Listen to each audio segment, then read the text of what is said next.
We are live. What's happening, fellas? John Bauman with the fresh new Inside Carolina pullover. I need to get mine. It's cold up here.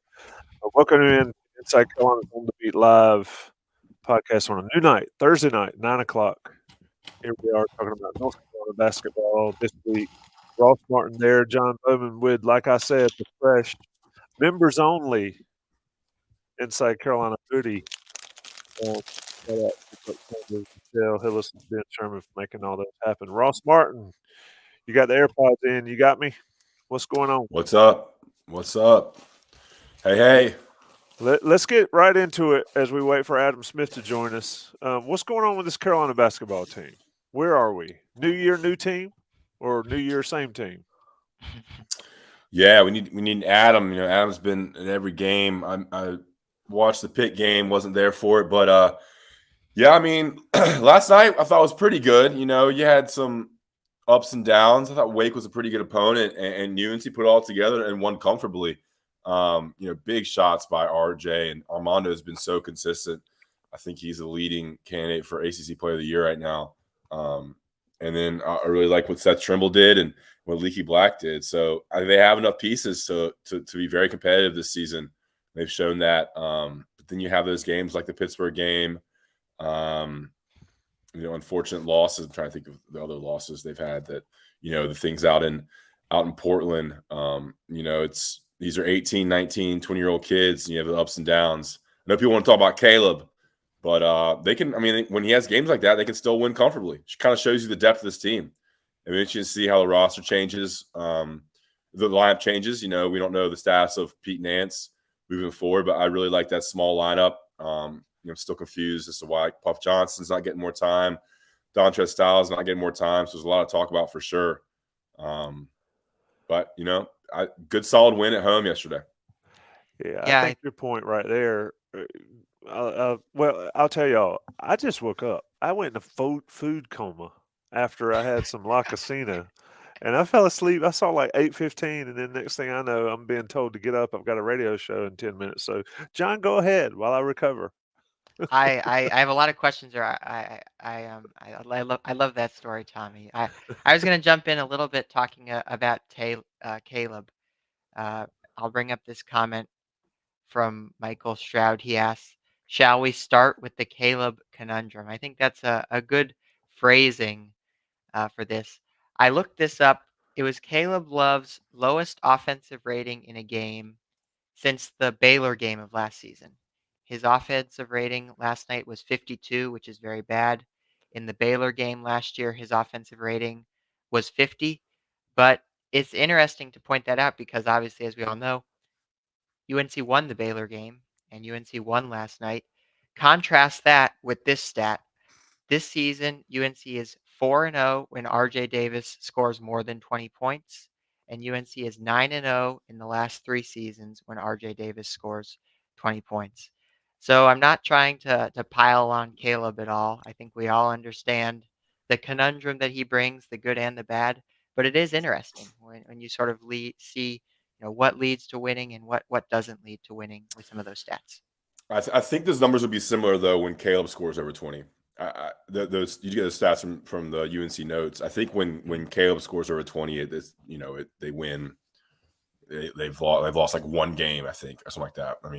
Obviously he scored over 20 a lot more, but yeah, this is who Caleb is, man. He is high, a lot of shots. Sometimes they go in and it's awesome, as we saw some games last year. Sometimes they don't go in.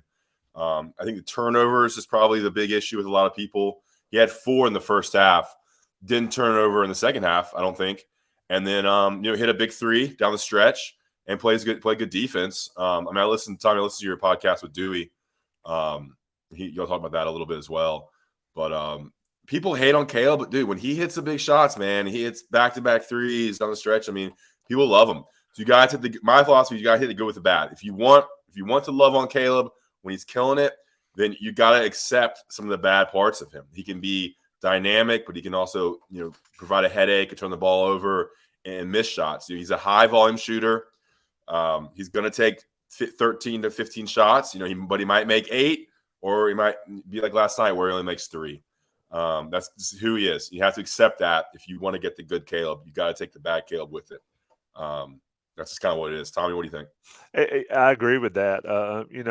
You would like the low points not to be as low as they are sometimes, but you're right. The highs are ridiculous, and the thing about a couple things from yesterday or last night, and John, you pointed out one of them.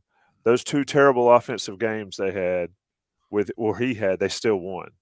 And so, and to Ross's point, that's a big deal because this team has shown that if everybody's not clicking, they can lose to anybody.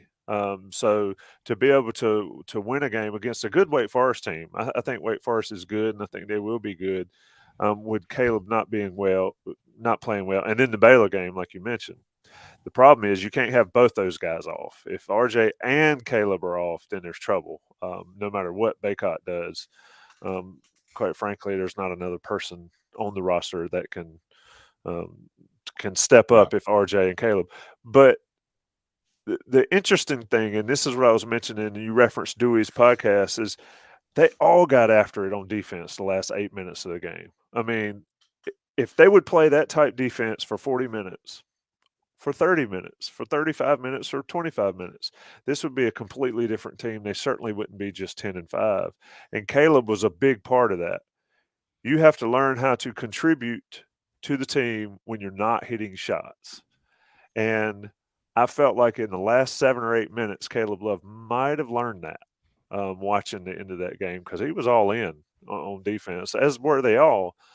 But there's been so many occasions, and Ross, this is your point, and I want you to comment back on this, is people want to hate on a player when they don't play well, and I get it, especially when you don't shoot well and then you do nothing else. Last night he did other things, and that was impressive and opened my eyes a little bit. It's maddening. I've said it a million times, but I thought last night maybe a turning point. Sorry, I'm eating a Rice Krispie. One of the things you said I want to touch on is, man, if RJ's on and Caleb's on and everybody else is kind of giving what they give, this team's a Final Four team, you know?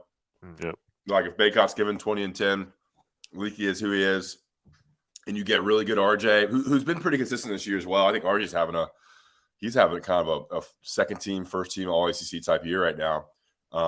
Even though Caleb is second in the team in scoring, but if Caleb and RJ are on and hitting 3 to 4, 5 threes and getting breakaways, I mean, when they're both on, the team is hard to beat. That's what I've always said this year. Like they've both been a little bit off, I think, on shooting. We saw great shots from RJ last night. He was really, really good last night. They both haven't been on consistently as much as they were down the stretch last year. But there's a good chance we'll see that pretty soon. I mean, it takes a while sometimes. We saw last year. We didn't think it was going to take this long. But, 10-5 right now, heading into the ACC. It's like the Coastal. I don't think the ACC is that good this year. I mean, Duke loses to NC State. Pitt, pretty good. I don't watch too much ACC outside of the North Carolina teams, but I think Miami lost to Georgia Tech last night. There's not a lot of – I don't think there's any world beaters in the ACC. I mean, Louisville, Florida State, some of the teams that are traditionally pretty good are awful. So it could be a game where a team where UNC could be one of the top two teams in the ACC easily. Just got to figure a couple things out. But yeah, Caleb. I mean, yeah, it's good that he was still involved. And I think Tommy, I think you said this a couple podcasts ago. I don't know which one, but you made a point that defense could be the calling card for this team. And I think you're seeing some of that with Leaky and Trimble and the 32 points off turnovers, 9 steals. That's the most open court live ball turnovers I've seen from a UNC team in a long time. I mean, Roy Williams teams used to get those all the time. The breakaways. I mean, there were 6-7 breakaways for layups yesterday. I haven't seen it in a long, long time. And then that's the way that Roy Williams teams used to get most of their points. Yeah, so that was really good to see too. Yeah, steals, I mean, passing lanes and steals and breakaways for dunks and layups. Yeah, that's the thing for me is and I think Wake had 15 turnovers and Carolina scored 32 points on turnover. I mean, that's tough to do, and Carolina did it. But this defensive thing, and I think this is something that needs to be a theme for this team, is like you mentioned, Caleb and RJ are on. They are Final Four team. One of them is on and the other one's off. They are good enough to be at the top of the ACC. Both of them are off. They're bad. But if they all play defense all the time, then all of this stuff becomes even more relative because they defend. And there are times where this team just does not defend. The first 5 or 6 minutes of the first half against second half against Wake Forest, we could have been out there and defended better. And I'm not joking. I mean, Wake Forest got whatever they wanted. But yeah, the last 7 or 8 minutes, and that's why the title of the show, we were debating it. New year, new team, or new year, same old team. Defense is what's going to make the difference there. Somebody referenced Caleb Love shooting 27% on the year. Yeah, he is. And that's not good. But if you can hold your guy that you're guarding to 30%, 35%, then you got a good chance to win. One thing I think we can all agree on is Armando Bacot's been a monster all year. I mean, that dude, Ross, you mentioned it in the opening, that guy is – there is no questioning how good he is. And even more important to me, John, and get you in here on this discussion, how hard he plays all the time. He still gets a little too frustrated with the officials. I get that. But dude balls out every night. And it's impressive to watch from a guy that, he gets beat to death. He's got every reason to be, screw this, I'm going home. But he doesn't. He plays hard every night. And Hubert Davis got to love it. Yeah, you referenced the defensive execution the last 8 or so minutes. I thought UNC's offensive execution was really good down the stretch as well. They fed Armando Bacot the ball consistently over the last few minutes and sort of iced the game away. I was actually talking with Trevor Marks, who's Inside Carolina's sort of film guy, and we both sort of called out and we're looking at one specific play call that Hubert Davis went back to over and over again in the second half. Trevor Marks thought it was called chin shuffle up, but I noticed when it was 79-73, UNC went to it for 3 straight offensive possessions. It led to Bacot free throws, an R.J. Davis 3, and a Bacot miss. But most importantly, the ball was in Bacot's hand consistently that whole time. And I thought that was a great sort of set of play calls from Hubert Davis, sort of icing the game away. To use sort of the football analogy, it's sort of running the ball down the other team's throat. I thought that was really effective. And I wanted to point that out too, because I think sometimes Hubert Davis takes a lot of flack for either not calling plays, which obviously is not true, or not being a good in-game coach. I think last night proved Hubert's a very good in-game coach. He knows what he's doing. He has a lot of experience in the game of basketball, and he really set up UNC for success late in last night's game and sort of iced away a win in my eyes. What was Armando ticked off about after the Pittsburgh game? Not getting the ball. I mean, he was balling out, and he didn't get the ball. Well, he got it. So the adjustments were made, and I think Ross, you've seen it. You've covered Bacot 4 years now. God, it seems like forever ago in the Bahamas. But he's grown. But one thing he's gotten is more vocal and more in a leadership role. He still loves to take jabs. I think he talked trash about NC State last night a little bit. Or no, good about NC State, about trash about Duke a little bit last night, which folks got to love too. But Bacot's growth, Ross, 4 years, it's been a long time. Yeah, I mean, he's a beast. I mean, he is – there's been no big man they played so far that's been a match for him. I mean, he's at his way. He's just so physical. He's athletic. He's quick down there. He's got a variety of moves. I mean, he gets double teamed a lot too, and he gets fouled so much, scores through contact. I mean, kind of like Hansbrough in that way that, there's so many fouls that aren't called on him because he's just a bull in the china shop down there. Dominant this season. Let me go through his stats. I pulled him up here. Season stats. 14 games. Of course, he missed one game. Was that Virginia Tech? Yep.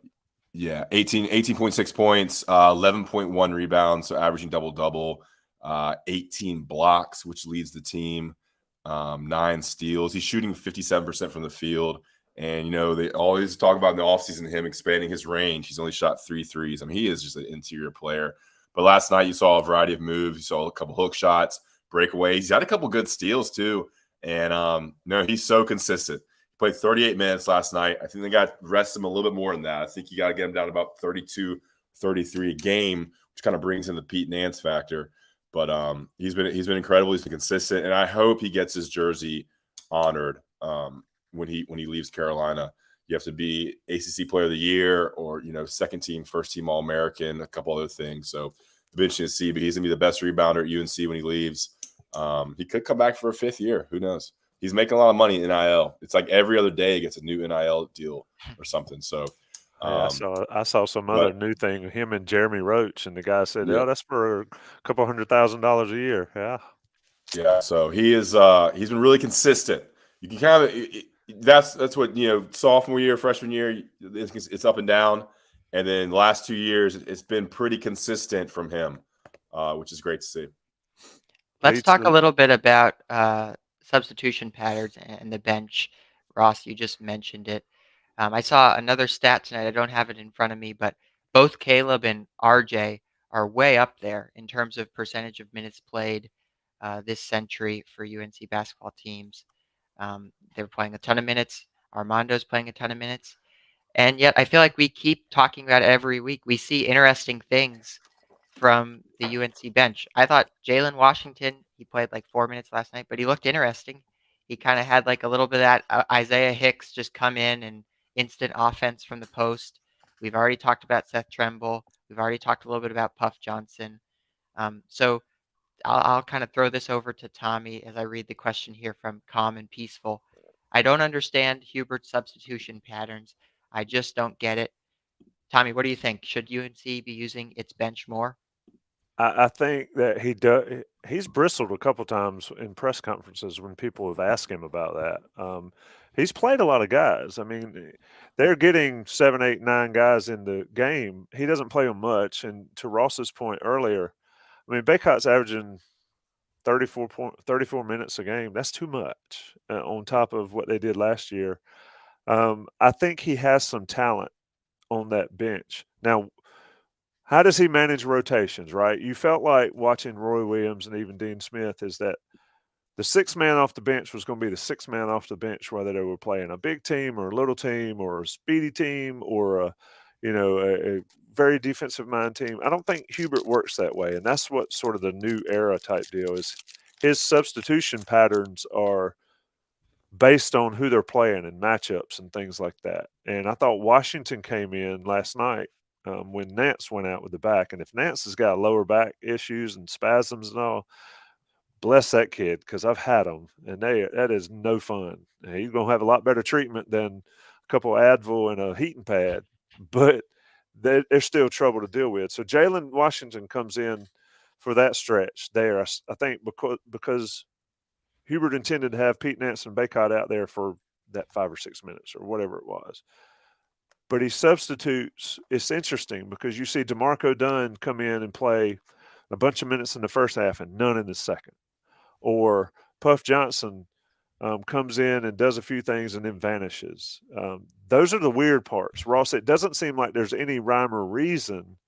I'm sure there is, but from the outside looking in, there's no like, it's not cut and paste. This is what's going to happen. It's sort of go with the flow. And he'll ride his guys for 40 minutes if he needs to. What do you think? I think a lot of guys play. I think they need to divvy up the minutes a little more amongst the from the starters on down. Yeah. How many subs did he make in the second half? What do y'all think? I know. I was wondering, do y'all know? It was probably like 4. I know RJ and Caleb didn't come out, right? He made one sub. Wow. He made one sub. He subbed Seth Trimble in for McCoy, and that was it. That's right. McCoy started the half. Then McCoy started, and then Trimble played with the starting for the rest. It is random, I think. It is kind of odd because I was surprised to see McCoy come in the first half instead of Nickel or Puff there at the beginning, right? And I asked Hubert about that, and he said they needed size. They needed Jalen Washington and McCoy in as more size, I guess, against Wake Forest, who has a big 4-man. And then I was like, well, what happened with the small lineup? He said, well, they were running some action on offense, and the small lineup, be able to switch 1 through 4, which they can do with Leaky, just worked out well, and he went with it. So there is some sort of rhyme or reason, but I think it is random. Like, I don't get the Dontrez Styles thing. Like, I think Styles is pretty good from last year.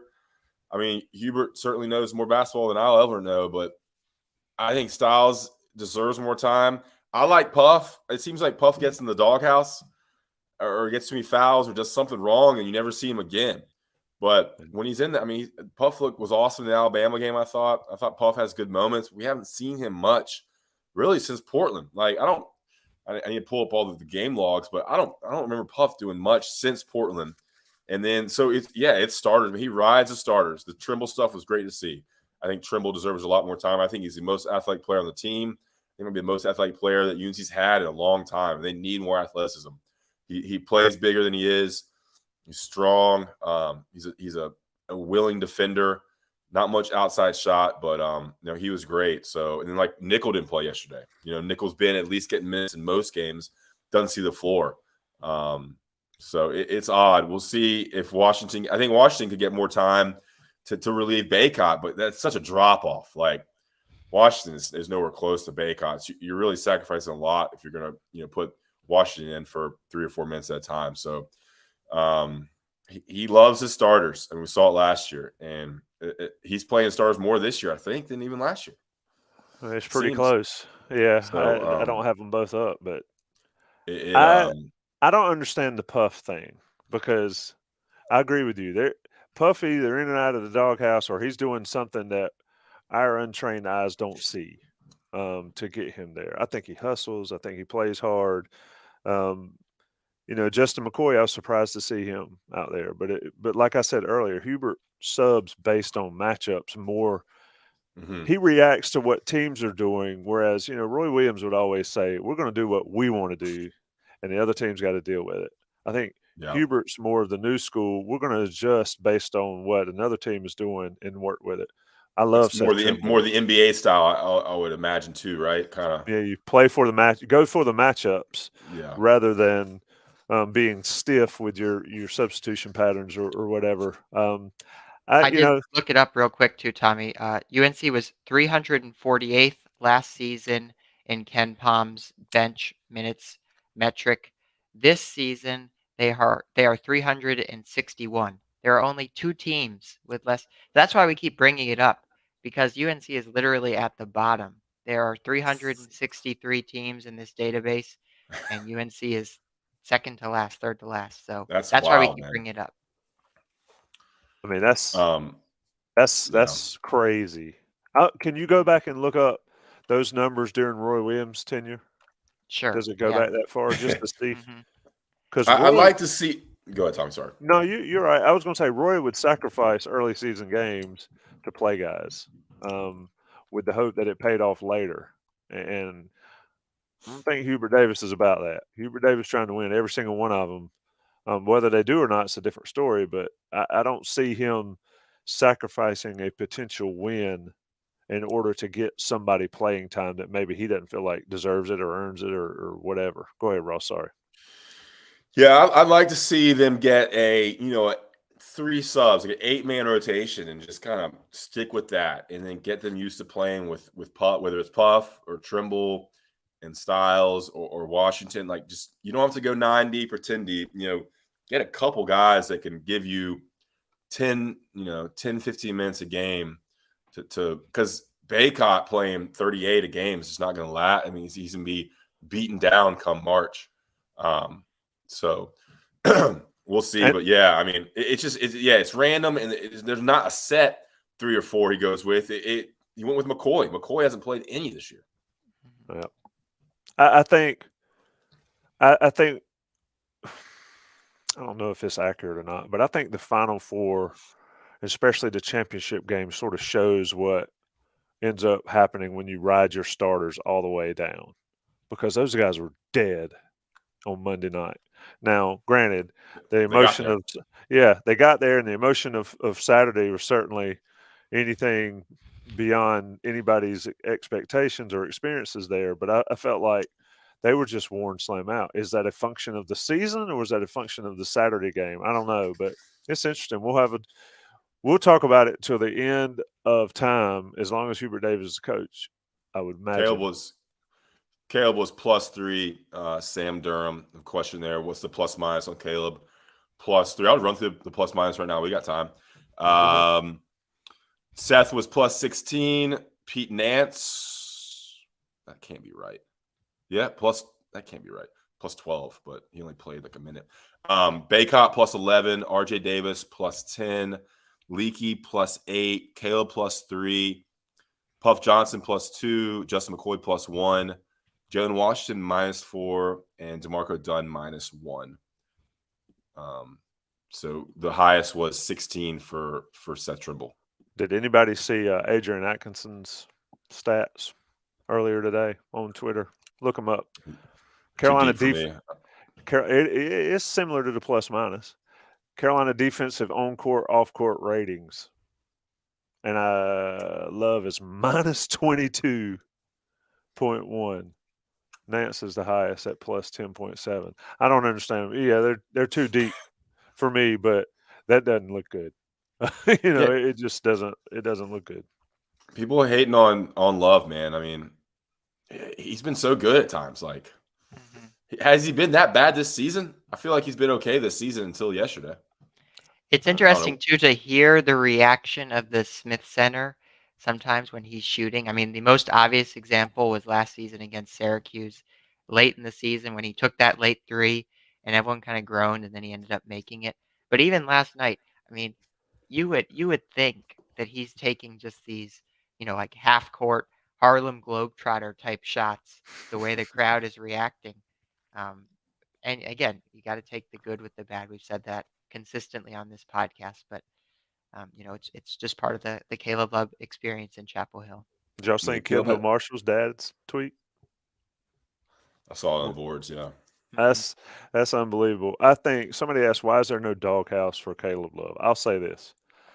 I'll say that Hubert Davis believes in Caleb Love as much as anybody on that roster, if not more. And Love has shown that he can do it. And I think that is what's the most frustrating thing for people watching, is that he can be so good, and people expect, why not do it all the time? And I think Hubert Davis knows that it's in there to come out. He does have a green light. Was it Childress or Corey Alexander last night was talking about? This is why I love that guy. He's got the greenest light in history, and they're right. But he's shown that he can hit big shots. But like I said earlier, and I don't want to beat it over and over and over again, is that the defense that he played and the rest of the team played, I think that was the big thing for me. What we got? Caleb had 7 points against Pitt, 3 for 9 from the field. Let's go through some stats here. Against Michigan, 18 points, 6 for 13 from the field, 1 for 5 from 3. Ohio State, 22 points, 8 for 20 from the field, 4 for 13. That was an overtime game. 4 for 13 from 3.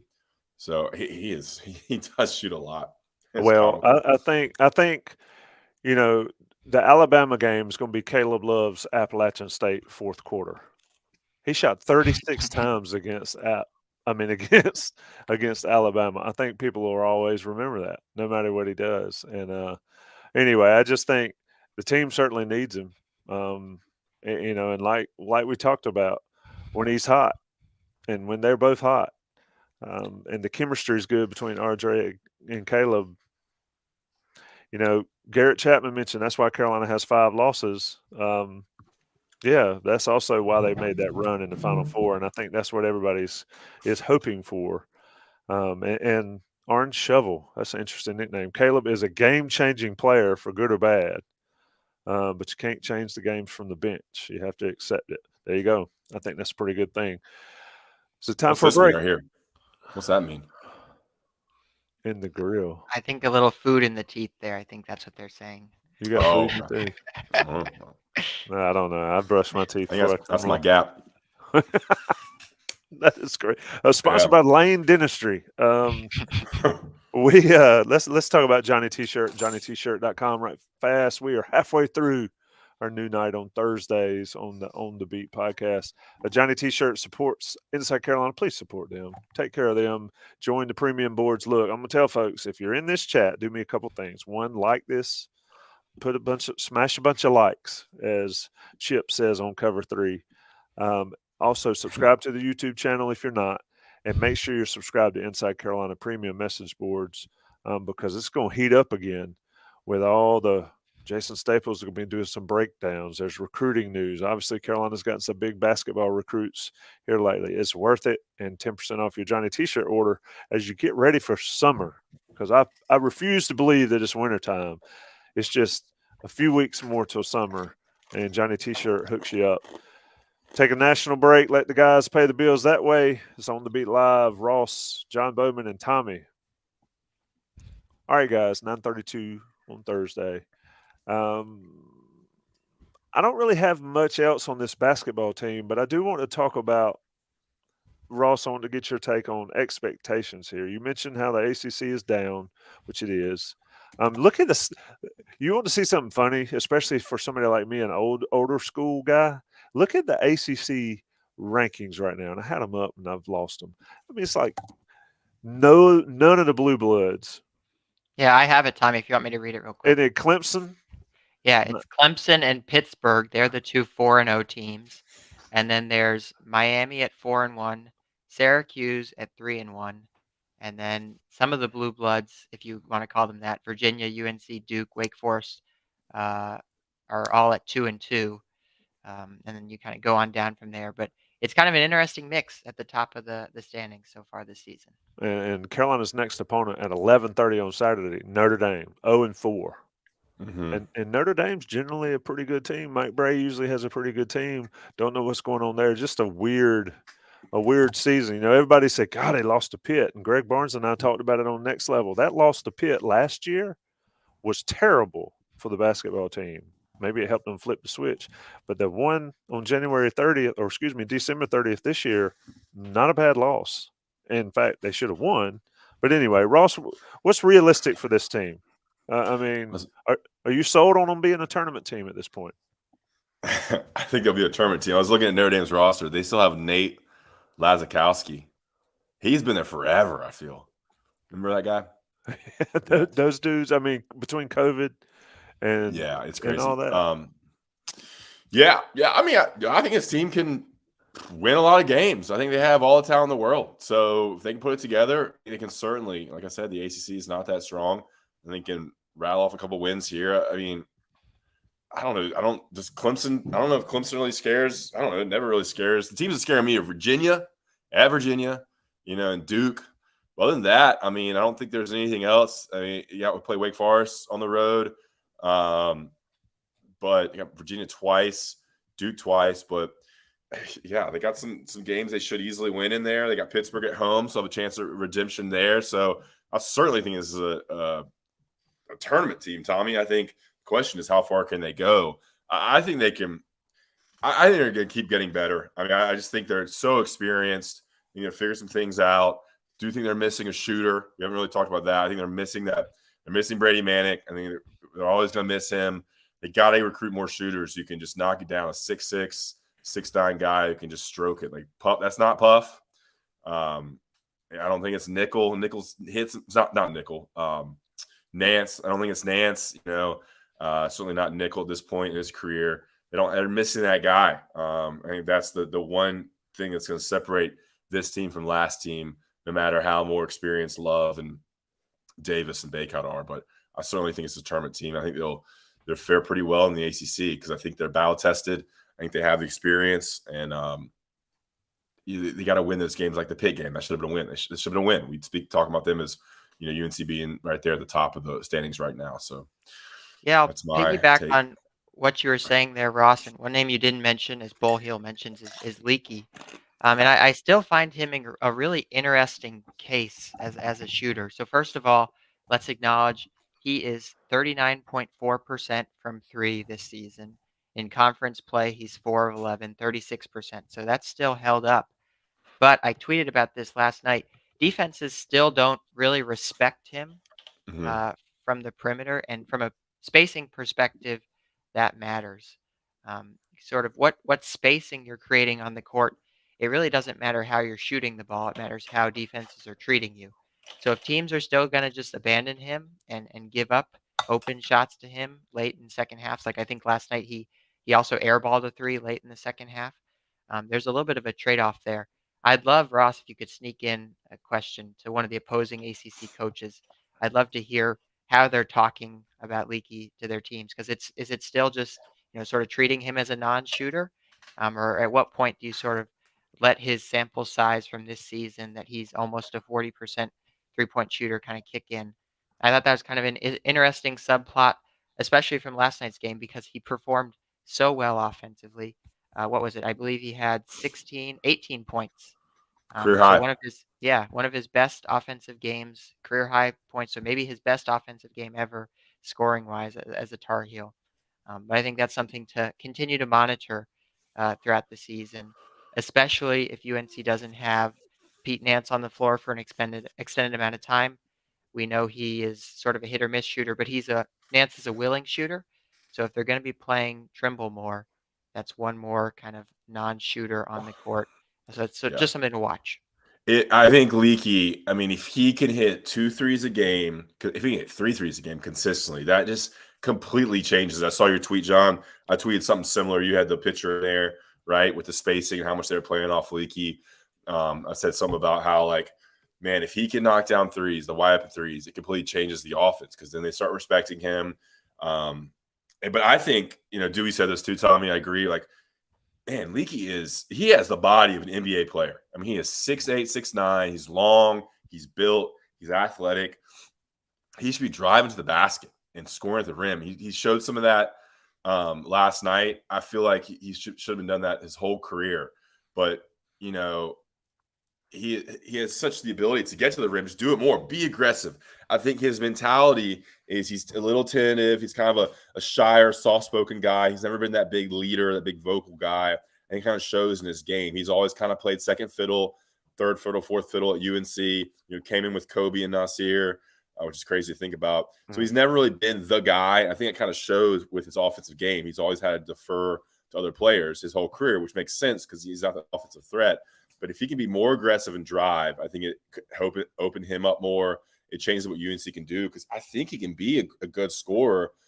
He's just never been the guy. But his shot has gotten like a little bit better each year. It's still not great. But last night, man, I think he hit one, then he missed. He hit one or two in a row. He had a miss and then almost went in two. So he almost hit 3 in a row there. The roof would have came off the Smith Center if that happened. But he was great last night. So love to see that. That adds a whole new element to UNC's offense. Yeah. If he would just drive and dunk on somebody, Jeff in the chat said, be like the NBA 2K23 guy. I mean, just dunk on somebody one time, drive and just thump one on somebody, and maybe it changes the way he plays. I think the defense alone makes him so valuable for this team. But right, the shooting, they don't respect him. You saw Wake Forest, John. I mean, Wake Forest was 20 feet off of him. I don't know if his man could have been further off of him and still been on the court. And just take them. I mean, I've tweeted before, Dean Smith used to say you're open for a reason. But if he's going to shoot 40% from three, he got to take more. And his best shot is when he just does it. He doesn't hesitate. He doesn't think about it. He just lets it go. And that you mentioned he came in with Kobe and Nasir. Wow. Crazy. It seems like forever ago. Was that even? I remember that was like when I was in school. I remember standing on the court at the Cameron Indoor Stadium. That was Leakey's, I think, freshman season when he was injured. So it was just me and him standing next to each other there. But that shows how long he's been around because I left UNC a long time ago. What year were you when they were freshmen, John? I think that was the 2018-19 season. So I think that was Leakey's freshman year when he was hurt most of the year. How old were you, though? I was a senior. I was a senior. Oh, got it. Now you have gray hair. Oh, no, you don't. That's Hey, soon. Yeah, hopefully not. Shout out. Look, we were talking about the substitution patterns earlier, and I did not read this.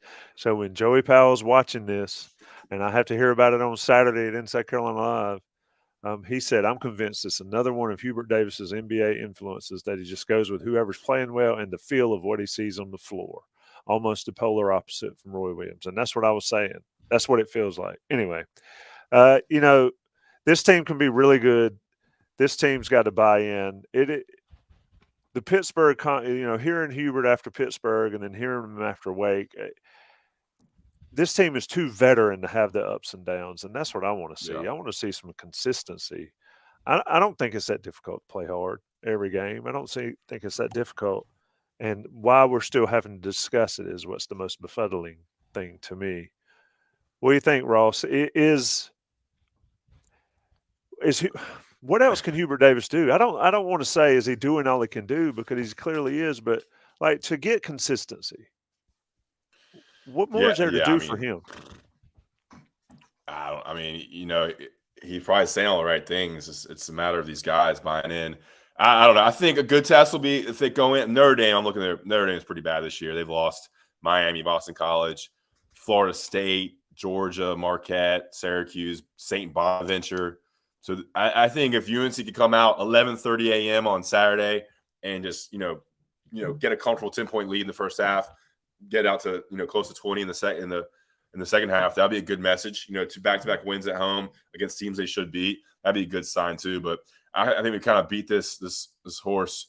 Let's look ahead a little bit real quick too to the schedule because it's kind of Okay. a packed stretch here between now and January 24th.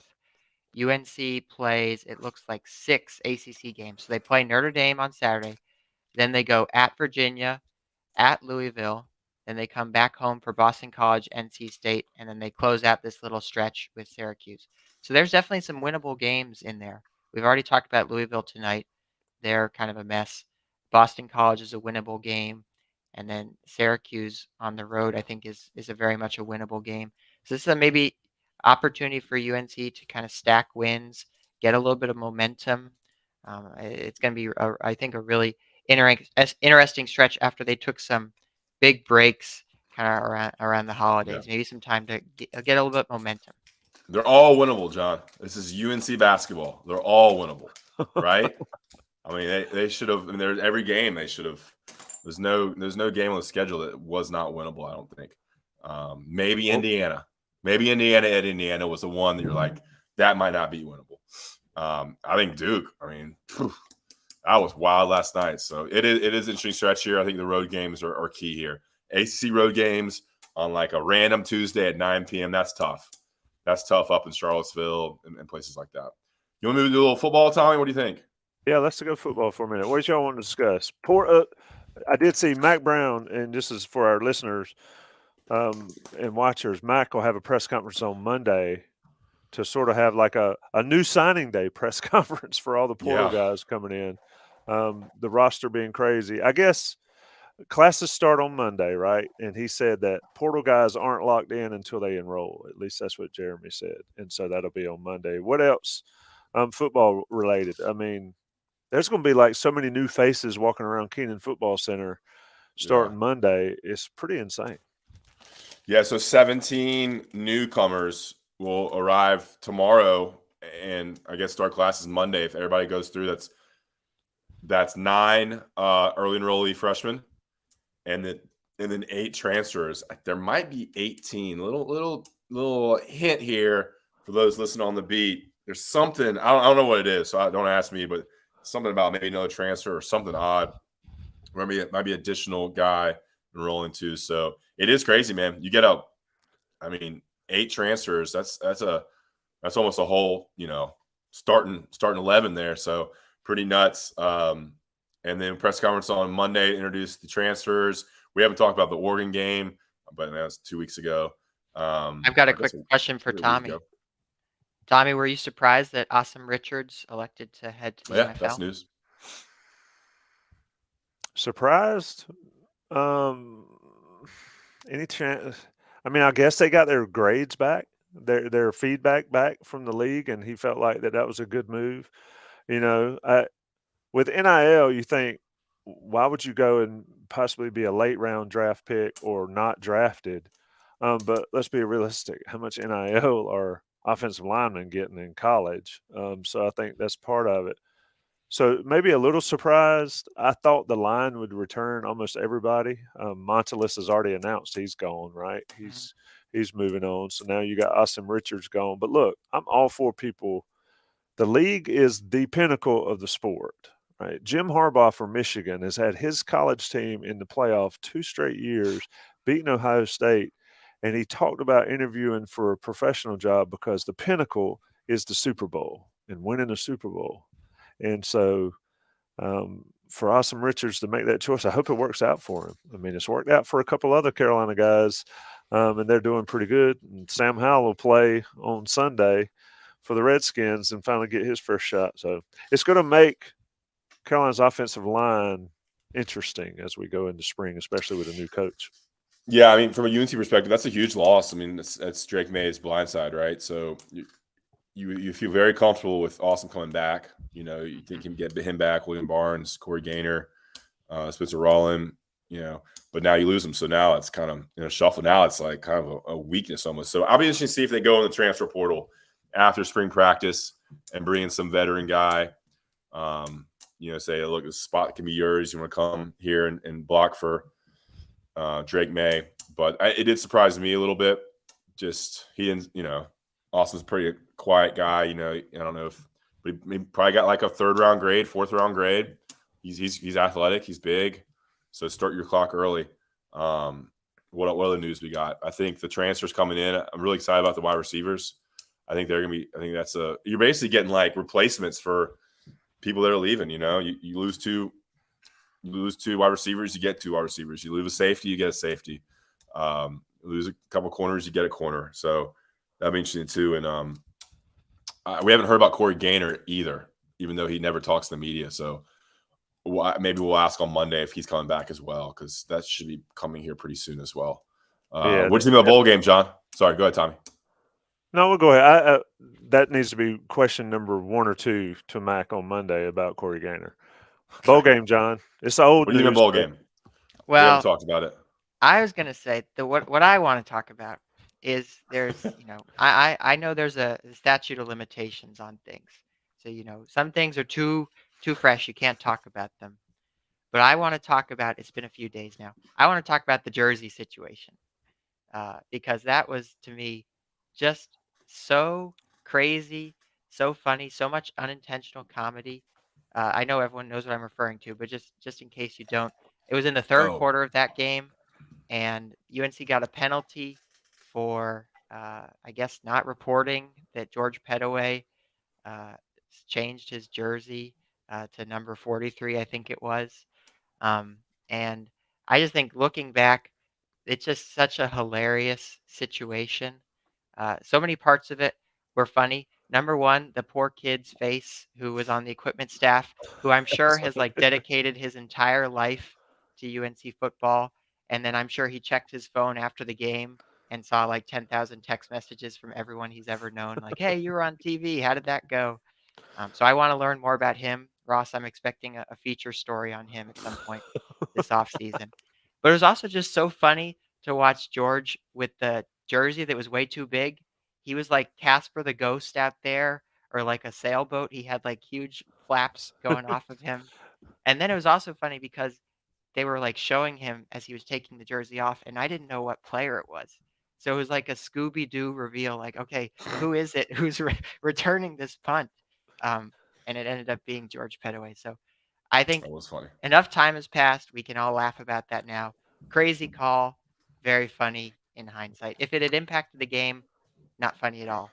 But I it didn't think really impact the game. So. kind of did. And Garrett Chapman beat me to it. I was in Notre Dame Stadium when they called roughing the snapper on the game that flipped that game back to Notre Dame. And that's the first thing I thought about when they called. There you go. When they that's not right. When they called Carolina for failing to report. I think South Carolina got busted for it in their bowl game as well. Just in case people don't remember the visual. And I'm sure, again, it's not this guy's fault for sure. This guy he's an is assistant. loyal.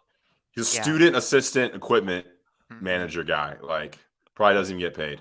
Yeah, so it's unfortunate that he became the face of this situation. But very funny face. I mean, the posture. Look at his face. Whoa. How about Pettaway, though? I mean, he was a great returner. Kind of give you a little hope for next year. I mean, he can be a punt, kickoff returner, electric. That was kind of good to see. I got a question for you, Tommy. How does losing that game affect your thoughts on the season next year versus if they had won that game? 1 point difference. I mean, losing 4 versus and 9-5 versus being 10-4. Big win over Oregon, ranked win. 1 point. I think it does change the narrative a little bit coming out of this season, heading into the offseason and next year. It 100% changes the narrative and the perception, right? Does it change the actual deal? Probably not. Does it change what changes we'll see or should see or have seen? I don't think so. But man, that game just played out, Ross, like the whole season did, right? It was like I could see 28-27 coming from a mile away, and you just sort of like, no, no, no, no, no, no, no, please, no, no, don't do it, don't kick that field goal, Mac. Like Jason said, don't go up Yeah. 6 and all that stuff. But it changes the perception, especially the outside perception, because Drake May will offset a lot of that just having him on the roster. We're seeing all these player lists come out and top returning quarterbacks and players of the college football season. He's on all of them. So that's going to give Carolina a ton of ink going into a season next year where they collapse this season. But it sure would have been nice to see Carolina get a top 15 win against a really good Oregon team, I think. Yeah, and and it just couldn't get it done. Yeah, I mean, it's crazy because Duke finished 9-4 and UNC finished 9-5. I mean, it's almost like they had the same season. Whereas, UNC beat Duke and won the Coastal, but their record looks the same on paper, pretty much. And people are saying Duke could be like a dark horse ACC championship game contender next year. Duke, people have said that. Yeah, Nobody will say that about Carolina. Not without the Coastal. My two quick points, kind of following up on the game. I know it was a long time ago at this point. Number one, I thought it was a little bit unfair that the narrative kind of flowed into the fact that UNC lost its last 4 games of the season. Yes, that is factual, but especially the bowl game, it really felt like a new season, and I felt like the focus should have been more on the fact that they were so close against Oregon rather that they lost the last 4 games to end the season. I thought that just doesn't feel like how the season's narrative should have shaped out. But then again, that's reality. That's what happened. So that's sort of you have to take your medicine there. And then the second point, I think as Tommy was watching, as I'm sure everyone in the chat was watching, I watched a lot of college football over the last, whatever, during bowl season. I think one thing that really stood out to me watching all those other games and then comparing that to the UNC Oregon game on the final drives, because there was a lot of close games throughout the college football bowl season. Final drives, defenses were getting a pass rush on the opposing team's quarterback. And there were so many games, I can't remember which ones now, but they would only rush 4, but the quarterbacks wouldn't have all day to sit back in the pocket and sort of pick apart defenses in late drives. And then you contrast that to UNC's final drives when they needed to get a stop and they just couldn't get any pass rush, which allowed Bo Nix to kind of pick apart the defense and drive down the field. So those are my 2 takeaways there, just around, it's unfair, but it's true that the defense or that the 4-game slide narrative took hold, but then also lack of pass rush was really glaring when comparing it to other bowl games. Yeah. I mean, so I agree with you. Your first point, yeah, the game was fun. I was in Chapel Hill. I watched with friends. It was very fun. UNC was in it the whole time. It felt so much better than the Mayo Bowl. UNC was right in it. Yeah, making some stops on defense, scoring the ball in the first half, making some good plays. Came down to the end. It was an exciting game, and that was kind of how Max spun it too. Like, very proud of their effort. It's a 1-point difference. It really could have gone either way, honestly. So that was good. That's the way you kind of spin it and build towards the offseason, but the record is the record. I have a question for y'all. Speaking of pass rush, do you think there is going to be any more coaching changes for UNC football? If you were to bet, all right, over under 0.5 coaching changes for UNC football staff. I don't want people to take my opinion to come across as any sort of news or reporting, but I think I think there's got to be. For the sake of the fan base, and I know people don't do things based on the fan base, DC they hired first, but I think there's got to be. somebody's got to sacrifice. Bateman was the sacrifice last year. Defense for was that worse defense. this year. Yeah, and now they're worse. Yeah. So defense has been worse with more experience and more talent than last year with and really a couple of years with Bateman. Kind of interesting there. I I'm don't know. I I'm will going say the over. under. You're going under a half? But there's a reason why there's producer John in front of my name. It's not expert John. I actually looked back at our preseason over-unders, and I was pretty bad. Jason Staples, of course, came out in first place. But I think What? I deleted the file, so history will never know. No, we Everybody can needs to apologize. Everybody needs to apologize to Bateman on the boards. It's not Bateman's fault. I see that. I just think there needs to be a sacrifice, right? It is. Yeah. Whoever's fault it is irrelevant. A lot of Mac's buddies there. Mac has a lot of buddies on the defensive side. Buddies with Chiswick. Buddies with Tim Cross. Coached with him at Texas 2 different times. Coach Dre Bly. Coach Tommy Thigpen. And then Tommy Thigpen and Dre Bly played at Carolina. So who would he fire? I could see, if anything, maybe a coach goes someplace else. That'd be I think the result that would make everybody happy if there is a change, right? Yeah. It makes Mac look okay. Other coach doesn't have fired on his resume. I mean, you see the rumors on the boards of, we're not getting to rumors here, but it'll be interesting. And when's it going to happen too? Will it happen on Monday? Will it happen next week? I mean, it's kind of, the national championship game is Monday. So then it's kind of like the offseason is finally begun. Yeah, it is. Yeah, I just think there has to be change. How they get to that change, yeah, that doesn't matter either. But I just think there has to be some sort of change. Bateman, yeah. Anyway, interesting. Any weird stats, John? You always want to close the show with some crazy stat. If you got nothing, we got to get out of here on our hour time slot. The networks are going to be on us. TCU or Georgia? You're muted, John, or something. Oh, my bad. I'm going Georgia. I like the Dogs in that game. It's kind of a fun matchup. There's been a lot of articles about that. It's kind of like recruiting rankings. Georgia's obviously got the more talented team versus kind of like transfer portal, senior laden team in TCU. So that's kind of makes it a fun matchup from my perspective. So I have to kind of default to the more talented, the stats like Georgia. So I'm going Georgia. What about you, Russ? I'll pick Georgia. I can see Georgia blow them out. I don't know if it'll be a blowout, but I think Georgia will win. TCU's tough, though. I think Michigan thought TCU was going to fold up. And somebody mentioned that. Jeff is getting props in the chat. Non-SEC team. I agree with that. But my thing is I like Georgia. I've always liked Georgia. It was a little bit of a pain in my heart when my son turned down a scholarship to go to Georgia academically. So anyway, well, I think I'll go with Georgia. Let's get out of here.